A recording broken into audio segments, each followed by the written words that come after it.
So రైతులకు వీళ్ళు ఇచ్చిన హామీల ప్రకారంగా చూస్తే 82,000 కోట్లు కావాలి, కానీ బడ్జెట్లో ఉన్నది 16,000 కోట్లు మాత్రమే. అంటే రైతులకు దగా చేసిండ్రు, మోసం చేసిండ్రు. మరి అదేవిధంగా ఈ బడ్జెట్లో ముఖ్యంగా వీళ్ళు ఎన్నికల్లో ఏమని ప్రచారం చేశారు? మొదటి శాసనసభలోనే 6 గ్యారెంటీల అమలు పైన మేము చట్టం చేస్తాము అని చెప్పారు. ఏది చట్టం మరి? ఎందుకు చేయట్లేదు? మొదటి సభ అయిపోయి రెండో సభ వచ్చే 6 గ్యారెంటీల మీద మీ చట్టం ఏమైంది అని అంటా ఉన్నా. మీరు శ్వేతపత్రాలతో కాలం గడపడం, గత ప్రభుత్వం మీద బురద జల్లే ప్రయత్నం చేయడం, విచారణల పేరు మీద కాలం వెలిబుచ్చడం తప్ప మీరు ఇచ్చిన మాట నిలబెట్టుకోవడం మీకు రావడం లేదు. ఆ రోజు మీరు ఊర్లలోపై ప్రజలకు మీరు నోటరీలు ఇచ్చినారు, బాండ్ పేపర్లు పంచినారు, మమ్మల్ని నమ్మండి అని బాండ్ పేపర్లు పంచారు. 2 లక్షల రుణమాఫీ డిసెంబర్ 9వ తారీఖే చేస్తామన్నారు. 15,000 రైతు బంధు అన్నారు, బోనస్ అన్నారు, 24 గంటల కరెంట్ అని ప్రజల్ని నమ్మించడానికి బాండ్ పేపర్లు పంచిన కాంగ్రెస్ పార్టీ ఇవాళ బడ్జెట్లో తేలిపోయింది.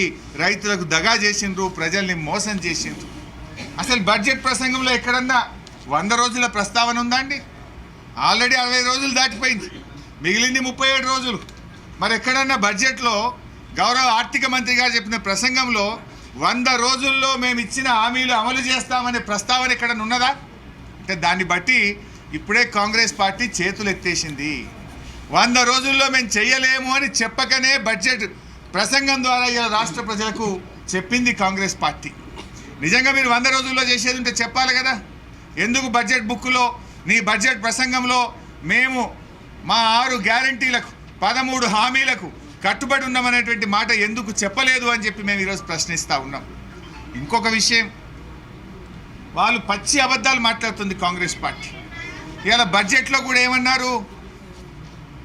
6 గ్యారంటీల్లో 2 గ్యారంటీలు అమలు చేశారట. చేసిండ్రా? ఇవాళ 6 గ్యారంటీల్లో 13 హామీలు ఉన్నాయి, 13 అంశాలు ఉన్నాయి. ఇవాళ మీరు మహాలక్ష్మి ఇందులో చేసింది ఒక్కటే ఉచిత బస్సు, కానీ ఒక హామీ అమలైందంటారు. అందులో ఏబిసి అంశాలు పెట్టారు మీరు. మొదటిది మహిళలకు 2,500, రెండవది 500 గ్యాస్ సిలిండర్, మూడవది ఉచిత బస్సు. మూడిట్లో ఒకటి చేసి ఒక హామీ అమలైపోయిందనే పచ్చి అబద్ధాలు ఇలా కాంగ్రెస్ పార్టీ ప్రచారం చేసుకుంటా ఉంది.